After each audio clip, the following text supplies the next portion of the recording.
Hey everybody, Steve at Instant Backpacker, and thanks for tuning in. Today we're going to chat about camping stoves. One of the most important pieces of equipment that you could bring on a backpacking trip or a camping trip is a camping stove, or some means by which to cook.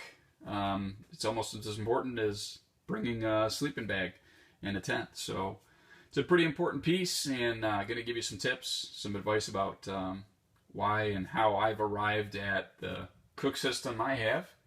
I did start out with one of the most popular camp stoves out on the market. This is the MSR Pocket Rocket. Fantastic stove, does all the things, has all the characteristics that you would want in a backpacking stove. Runs about $50 or so. Super lightweight and compact, and does a fantastic job. You can also, with a stove like this, there's adjustment in how much fuel you let through the burner. So if you're doing more than, need a little more finesse than just doing a boil, for instance, then this is a great stove to do that with, because you can turn the flame down, you can do a simmer, all kinds of great stuff. So it's been a fantastic stove. But in my backpacking experience, I've kind of gravitated more towards a different type or style of stove, and that's the alcohol stove. And again, there are plenty of manufactured alcohol stoves out there, and you can go purchase one of those, or you can make one on your own. And the cat food called Fancy Feast, and there's a couple different brands that have a very similar looking can. But that Fancy Feast alcohol stove is a fantastic stove as well. And not only is it super cheap to make and easy to make, it does a perfect job for what I need. And I'll show you quickly how to make one. But the thing with the alcohol stove to pay attention to is don't cook any food directly over the flame generated with most fuel types. So the denatured alcohol that you see there in the background, that's a pretty popular choice for alcohol stoves because it burns super efficiently, super cleanly. It won't leave any carbon, black scorching, if you will, on any of your cook gear. It's pretty inexpensive. But the thing is, you don't want to cook any food directly over it because it's kind of toxic. You don't want that stuff in your food.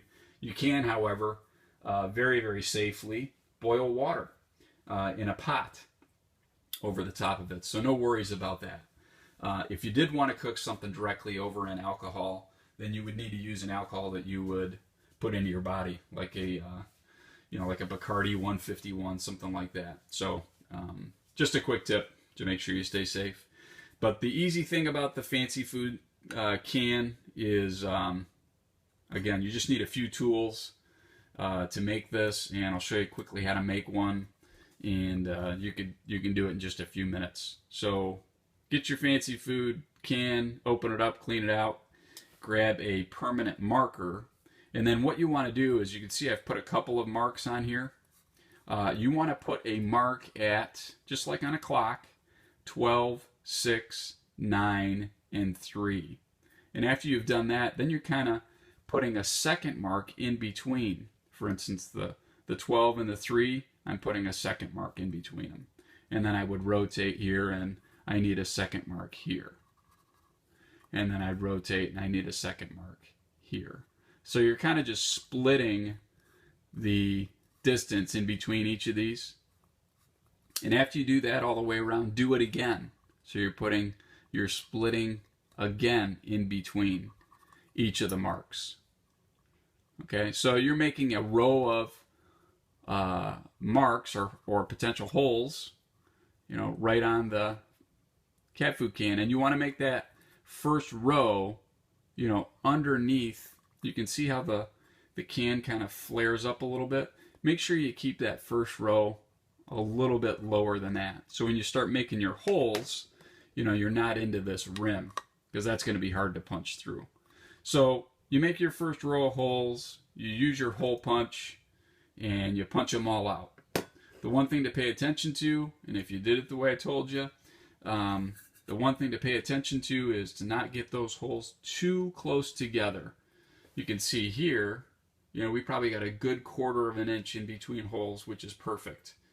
Because if you get the holes too close, then you kind of ruin the integrity of the can. Not that you're ever going to have a lot of weight on it, but anyway. So keep the holes spaced about how I've done it. After you get your first row of holes in, then you're going to do the same thing now with marks. You're just going to offset them.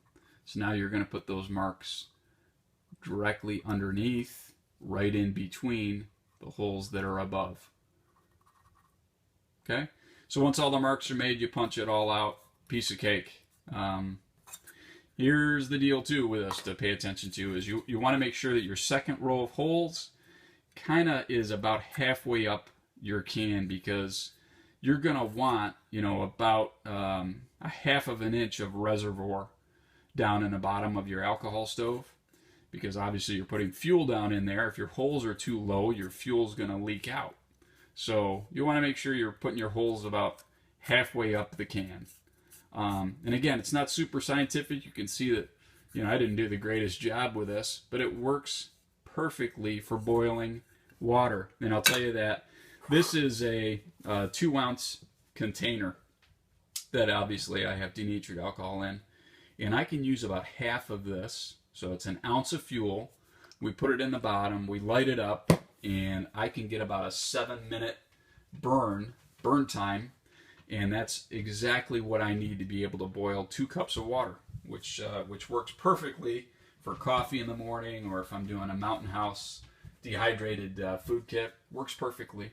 So have fun with it. Again, all you need is a cat food can, a 1-hole punch, and, you know, a permanent marker. So have fun with it, and let me know how you make out. Thanks.